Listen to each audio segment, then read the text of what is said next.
Perigos, mistérios, lendas. Até o final do século XV, isso era tudo que existia para os europeus no além-mar. Navegar os oceanos era arriscado e caro. A grande fonte de riqueza, o que seria o equivalente ao petróleo de hoje, eram as especiarias do Oriente. O cravo, a canela, o gengibre, a pimenta. Elas melhoravam tanto a qualidade e o sabor dos alimentos que eram valorizadíssimos na Europa. Havia também a ideia de que a riqueza estava associada à expansão territorial. E, portanto, as potências daquela época eram aquelas que conseguiam reunir recursos financeiros, humanos e materiais para a atividade de conquista. O centro do comércio era o Mediterrâneo, dominado por comerciantes genoveses e venezianos. Com eles, Portugal, Espanha e Inglaterra não conseguiam competir. Para chegar às Índias, teriam de buscar uma rota pelo Atlântico. Os portugueses foram os primeiros países, nações europeias, a criar um Estado nacional. Cobrando tributos, puderam investir na criação da grande inovação da época, a caravela. Leve, veloz e ágil, era capaz de mudar de curso e dominar as marés. Com ela, os portugueses exploraram a costa oeste da África. A Espanha também foi centralizada e tentava chegar às Índias pelo Atlântico. Enviou à aventura o genovês Cristóvão Colombo, que encontrou terras, mas não eram as Índias, nem tinham especiarias. Sem imaginar que havia ali um continente, com o Tratado de Tordesilhas, portugueses e espanhóis repartiram as águas e, quem sabe, terras. A base do tratado era uma linha longitudinal, um meridiano que passasse a 370 léguas oeste de Cabo Verde, coisa que ninguém sabia onde era. Ele foi feito num tempo em que não se conhecia a longitude. Colombo e outros navegadores exploravam a América Central. E quem primeiro chegou às Índias foi o português Vasco da Gama. O caminho estava aberto, mas não era fácil. Na viagem do Vasco da Gama, metade da tripulação, mais da metade, pereceu em alto mar, em escorbuto, doenças e fome e naufrágios. Mas os navios que voltaram trouxeram uma carga cujo valor era estimado em 6.000 vezes o investimento inicial dos investidores. Cada viagem para as Índias tinha lucros extraordinários. A cada frota que saía, por exemplo, de Lisboa, se fazia um acordo com o rei e uma parte da carga era distribuída aos que sobrevivessem na aventura. Nesse período, Portugal está realmente interessado no comércio das especiarias no Extremo Oriente. E por isso, a expedição de Cabral ao Brasil tinha como destino final as Índias. Há até quem diga que chegou à Bahia acidentalmente. Há uma longa discussão sobre quem foi o primeiro a estar aqui. É quase certo que esse litoral já tinha sido batido antes. Descoberta em 1500 não queria dizer ser o primeiro a chegar. Queria ser reconhecimento dos direitos jurídicos e posse daquele lugar. Nas terras que acreditava que fosse uma ilha, Cabral mandou rezar uma missa e logo partiu para as Índias, em busca de especiarias. A Espanha explorou a América Central e patrocinou a primeira volta ao mundo da história, que Fernão de Magalhães finalmente completou em 3 anos. Portugal continuou investindo no comércio no litoral africano e asiático. Já na América, os poucos portugueses só avançavam com a ajuda dos indígenas. A economia no Brasil funcionou aonde havia tupi. Onde não havia tupi, português não entrava. Aonde havia tupi, andava todo mundo e era Brasil. E os tupi, em aliança com Portugal, começaram a ampliar o seu poder militar e dominar os intervalos desse território, que as alianças entre nativos, entre tupi e portugueses, geraram mercadorias. A primeira delas, mais conhecida, o pau-brasil. Passou a ter mercado na Europa. É quando Portugal realmente começa a ter algum interesse econômico nos seus territórios americanos. No Brasil não havia, até então, espécies de interesse comercial. Os portugueses exploraram o pau-brasil quase até a extinção. Em busca de outro produto rentável, Portugal repartiu o território em capitanias hereditárias recebidas por portugueses sem muito entusiasmo. Na Europa, o que dava água na boca era uma doce novidade, o açúcar. Em poucos anos, haviam imensas plantações de cana nas capitanias de Pernambuco e São Vicente. O Brasil entra no segundo ciclo econômico, que é o do açúcar, da cana-de-açúcar. O primeiro negócio que veio no Brasil, foram os engenhos de açúcar, né? Que na época chegou até a ser o Ouro Branco. No período colonial, né, o Brasil, na verdade, responde àquilo que é o projeto de Portugal, não o projeto de Brasil. E, por isso, a forma como se produziu o açúcar no Brasil, uma plantation, quer dizer, uma monocultura voltada para exportação, com trabalho escravo, era, na verdade, a melhor forma que Portugal encontrou para ter rendas elevadas do açúcar, do produto que seria exportado. Portugal não tinha gente para ocupar o Brasil, então começa a importar quantidades fenomenais de escravos da África para se responsabilizar pelo cultivo das lavouras de cana-de-açúcar no Brasil. O escravo africano era mais adaptável. O escravo índio sempre podia ir para o mato e ia ser difícil caçar lá. Na África, era comum povos vencedores escravizarem os vencidos. E europeus passaram a vendê-los nas Américas, impulsionando a produção do açúcar brasileiro. O açúcar chegou a ser a principal commodity do comércio mundial. Na virada do século XVII, alguma coisa como 5% da receita total do Império Português já vinha do Brasil. Aí sim o Brasil ganha uma importância econômica que não havia tido durante o século XVI.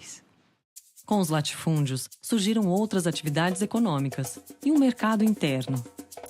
A pecuária começou a se desenvolver fortemente pelo interior do Nordeste já no século XVII. Couro, artefatos de couro, feijão, arroz, farinha, carne de charque, cachaça e produtos primários. O Brasil conseguiu montar uma economia colonial dinâmica, cuja taxa de crescimento era maior do que a economia portuguesa.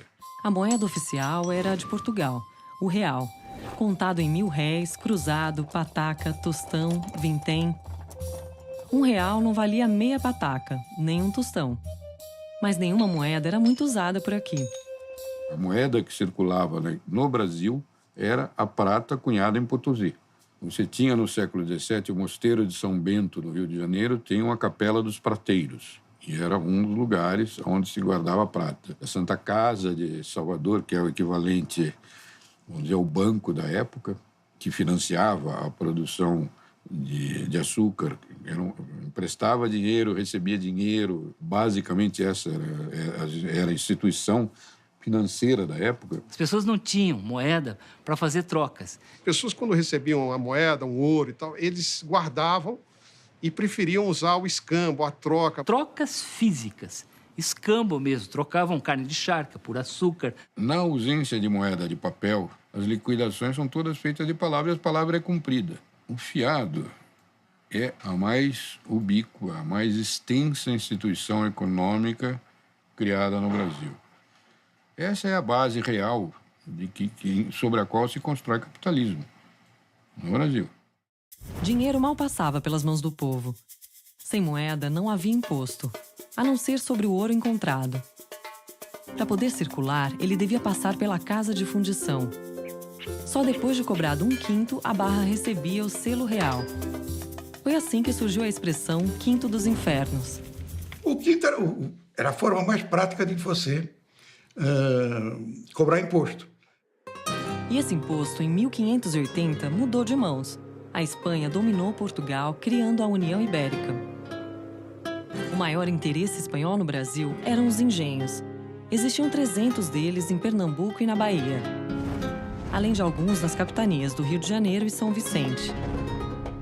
Sob o domínio espanhol, o ciclo da cana chegou ao seu ápice. Em 1600, Inglaterra e França começaram a fundar suas colônias na América do Norte. Mas a colonização lá foi muito diferente daqui. Nosso atraso em relação aos Estados Unidos É uma derivada da colonização. Nos Estados Unidos se fez o que se chamou de colônia de povoamento. Que replicou a sociedade, a cultura da Inglaterra, que era o país mais avançado que havia naquela época. Vinham pessoas, colonos, para ocupar a terra, para plantar, para produzir. Que eram empreendedores que se independentizaram da coroa. Enquanto que os colonizadores espanhóis e portugueses nem 5% traziam suas esposas. Porque não tinha nenhuma intenção de aqui ficar. Era um espírito muito predador, de desfrute e de exploração dos recursos naturais do Brasil colônia para rápido enriquecimento. Encontrar o paraíso, desfrutar do paraíso, enriquecer o mais rapidamente possível para poder voltar para a metrópole. Nossa casa aqui, começamos com capitanias hereditárias dominadas pela coroa. Ou seja, a presença estatal sempre foi muito mais marcada no Brasil. O Brasil virou o objeto de uma grande empresa mercantil. Então era preciso grandes plantações de café, de açúcar, mão de obra baratinha, pouco valor adicionado. Assim nasceu o Brasil. Portanto, é um país que nasceu pobre nesse aspecto, diferente dos Estados Unidos, Argentina, Austrália, para onde foram poucos imigrantes qualificados fazendo uma lavoura de alto valor adicionado. São países que nascem ricos. Porque os ingleses já tinham uma visão institucional distinta da dos portugueses. Os Estados Unidos tiveram universidades em 1600 e pouco. Na América Hispânica tinha 30 universidades, a primeira delas de 1538. Os portugueses nunca criaram uma universidade no Brasil. Mesmo tendo colônias, nenhum país superava a Espanha, que tinha uma vantagem imbatível: ouro.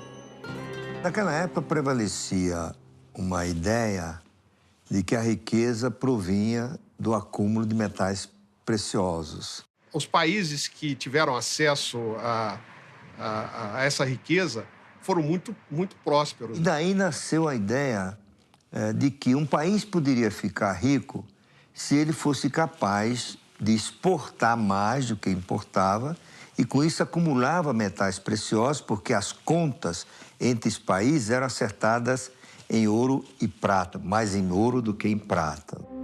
Em breve, se veria que só a riqueza não sustenta a hegemonia de um país. O que poderia valer mais do que o ouro? O que seria mais forte do que a invencível armada espanhola?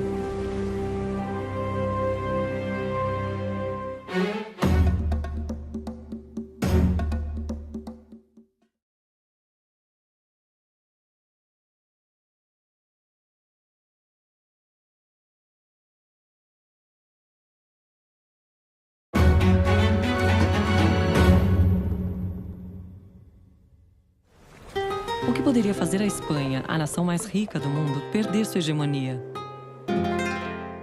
Tanto Portugal quanto Espanha não criaram mecanismos que transformassem essa riqueza momentânea num processo de enriquecimento mais sustentado da sociedade. Não adianta só ser rico do ponto de vista de ter acesso a metais preciosos. O desenvolvimento é algo muito mais complexo. Eu diria que a Inglaterra foi extremamente bem-sucedida em construir instituições favoráveis ao capitalismo. A Revolução Gloriosa de 1688 é de uma importância fundamental. Era o parlamento agora que decidia sobre a aprovação de leis. E o rei perdeu também o poder de demitir juízes. Isso criou as raízes do que viria a ser o judiciário independente.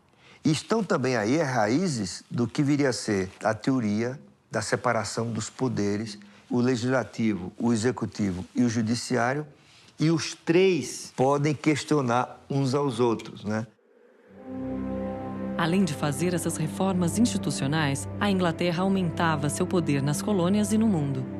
Tinha uma lei de navegação que dava exclusividade no transporte de mercadorias da Inglaterra e para a Inglaterra. Era a Lei de Navegação. Com ela, a Inglaterra virou a dona absoluta dos mares e se firmava como a maior potência mundial. O Brasil estava a um oceano e a séculos de distância. Com o fim da União Ibérica e do ciclo da cana, era cada vez mais urgente encontrar uma alternativa ao açúcar. Desde 1600, os bandeirantes procuravam riquezas no interior. Buscavam ouro e prata, mas só encontraram as chamadas ervas do sertão, como guaraná e castanha do Pará. Depois de um século de entradas e bandeiras, finalmente encontraram ouro e diamantes. Por isso, a região seria chamada de Minas Gerais. Durante o século XVIII, metade da produção mundial de ouro e diamante saía do Brasil. Quem descobria ouro tinha dinheiro, comprava em dinheiro, e tudo isso gerou o mercado interno. É só ver que onde teve ouro, teve uma vila colonial rica, Vila Rica, cujo nome era esse, tinha orquestra, ópera, um monte de igrejas, umas procissões, enfim, uma sofisticada vida social, portanto, mercado, né, em volta. A fase extrativista mesmo do ouro que foi, ela só durou 50 anos entre a entrada e a saída e só serviu para consolidar a aliança da Inglaterra com Portugal, né? O Brasil estava preso ao pacto colonial. Tudo aquilo que era produzido precisava passar por Portugal e tudo aquilo que era consumido vinha de Portugal. Todo o ouro, por exemplo, que era retirado de Minas Gerais, de Goiás, ele tinha que ser levado a Portugal, né? Portugal é quem detinha o comércio, o monopólio do comércio com o Brasil. Mas, na realidade, o que ocorria é que Portugal, muito cedo, passou a ter uma dependência grande da Inglaterra. As mercadorias que chegavam a Portugal, eram distribuídas para outros países da Europa sob controle dos ingleses. Com a descoberta do ouro, foi fundada em Salvador, a capital da colônia, a primeira Casa da Moeda no Brasil. E aí ocorre uma grande corrida para o Brasil. A população brasileira, que até o final do século XVII era de apenas 300 mil habitantes, ela multiplica 10 vezes durante o século XVIII. Só de escravos entraram no Brasil mais de 1 milhão de cativos africanos para trabalhar nas minas de ouro e diamante. O produto escravo, no final do século XVIII, ele era a principal atividade econômica do Brasil. Foi mais importante do que o grande latifúndio. Para você ter uma ideia, o Brasil foi o maior entreposto negreiro das Américas. O controle do tráfico de escravos era feito no Brasil. Os grandes empresários, os grandes investidores de Salvador, do Rio de Janeiro, eram traficantes de escravos. O Rio de Janeiro se tornou o centro do comércio de escravos do Brasil. E os lucros ficavam dentro do setor interno da economia colonial. Não eram mandados para fora. O Rio de Janeiro se transformava no centro econômico da colônia. E quando o Brasil se tornou vice-reino, a cidade passou a ser a capital. No velho continente, Londres havia se tornado um importante centro do iluminismo, que renovou a maneira de pensar e de sentir. Da ciência às artes e à literatura, do sistema político ao pensamento filosófico, o mundo vivia uma intensa transformação, que se refletiria também na economia. Os grandes pais da moderna economia, no sentido do pensamento econômico, são expoentes da filosofia iluminista. Tornaram o pensamento econômico um instrumento a serviço do desenvolvimento e do progresso. A ideia de riqueza que está na nossa cabeça é basicamente aquela que o Adam Smith definiu, que é você pegar um bem da natureza, deixar uma marca do trabalho nele e você vende isso como esse objeto como mercadoria. Isso é um pressuposto maior de toda a economia capitalista e, diga-se de passagem, das ideias do Marx e do socialismo. E o capitalismo ganhava novos contornos com a Revolução Industrial. No final do século XVIII, a Inglaterra reinventou os meios de produção. Até então, toda a capacidade humana de produção estava baseada na força física dos braços das pessoas, em alguns engenhos precários, como rodas d'água e moinhos de vento, ou o uso de alguns animais como bois para puxar arados e não muito mais que isso. Então, houve uma extraordinária mobilização de conhecimento e de pesquisa em prol do desenvolvimento econômico. A humanidade conquistou uma nova e poderosíssima fonte de energia, que foi o carvão mineral. Com o uso das máquinas a vapor, a Inglaterra cria uma escala exponencial de produção de bens e mercadorias. A produção começou a se tornar cada vez mais eficiente. É o início da produção em massa, em recintos organizados. Se agilizaram muitos meios de transporte, se integrou a economia mundial, graças ao barateamento do transporte, com a ferrovia, com os navios movidos a máquina a vapor. E, além disso, a Inglaterra tinha um amplo, vasto espaço colonial, da qual ela se valeu para garantir a sua industrialização. A Revolução Industrial estimulou a urbanização e ampliou a riqueza no mundo. A renda per capita, nos 3.000 anos anteriores ao século XVIII, esteve praticamente estagnada. Com a Revolução Industrial, ocorre o que alguns estudiosos chamam a grande divergência. Mesmo com tanto dinheiro e poder, a Inglaterra não conseguiria impedir a independência americana. A Inglaterra achava que tinha o direito de tributar os colonos americanos e os colonos, a rigor, não aceitaram isso. E é daí que começa o processo de revolta que levaria à Guerra de Independência. 13 anos depois, foi a vez dos franceses se insurgirem. A Revolução Francesa, ela tem origem no empobrecimento, né, da população, no surgimento de ideias novas sobre participação, sobre liberdade, as ideias do contrato social. Os revolucionários cortaram a cabeça da monarquia e repartiram terras da nobreza e da igreja. No Brasil, no mesmo ano, Tiradentes era preso, dando fim à Conjuração Mineira. A Inconfidência Mineira, ela tem inspiração na Revolução Americana, né? Isso assustou ainda mais os donos do poder em Portugal. A colonização portuguesa, ela tinha como pressuposto deixar o Brasil num estado de pouco desenvolvimento em termos econômicos. Havia uma política deliberada de impedir que os brasileiros tivessem consciência do alfabeto. A corte interessava manter uma população inculta. Manter o Brasil analfabeto, cativo, isolado e proibido. Sem capacidade de mobilizar-se, de se articular. Porque essa era uma forma de manter o Brasil sob controle da monarquia portuguesa. Não existiam universidades, não existiam bibliotecas. As escolas eram raras, isoladas, era proibido imprimir livros e jornais, havia 2 instâncias de censura, era proibido construir estradas, a não ser aquelas oficialmente autorizadas pela coroa real. Havia uma situação de monopólio mesmo de Portugal em relação ao Brasil e uma restrição muito grande às atividades econômicas aqui, né? Eram proibidas as manufaturas, com a desculpa de proteger o monopólio português. Proibição bastante teórica. No interior, no século XVII, nunca apareceu um fiscal, porque o governo nunca apareceu lá. Então... E na capital, a diferença social ficava mais evidente. O Brasil tinha uma pequena elite portuguesa brasileira. Uma população de proprietários de terra, normalmente vinculados à metrópole, à coroa portuguesa.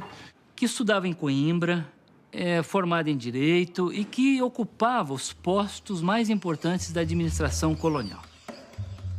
Mas a imensa maioria da população brasileira era pobre, escrava, analfabeta, isolada no território. E você tinha toda uma população flutuante, que era a nossa exígua classe média, de pessoas que prestavam serviços para essa economia agrário-exportadora. Isso prevaleceu no Brasil durante muitos séculos. Então, eu diria que até o final do século XVIII, para a imensa maioria da população brasileira, o país não era muito diferente daquele que o Cabral encontrou em 1500. Um país muito simplório, de economia muito rudimentar. Sem heróis, sem esperanças, sem dinheiro. No final do século XVIII, os brasileiros não tinham grandes expectativas. O acaso, porém, trazia coroas na manga. Quem lançava a sorte era o general francês Napoleão Bonaparte, que expandiu os domínios da França. Ventos agressivos sopravam a corte portuguesa ao sul. O destino era incerto, mas se chamava Brasil. Qual seria a fortuna dos brasileiros?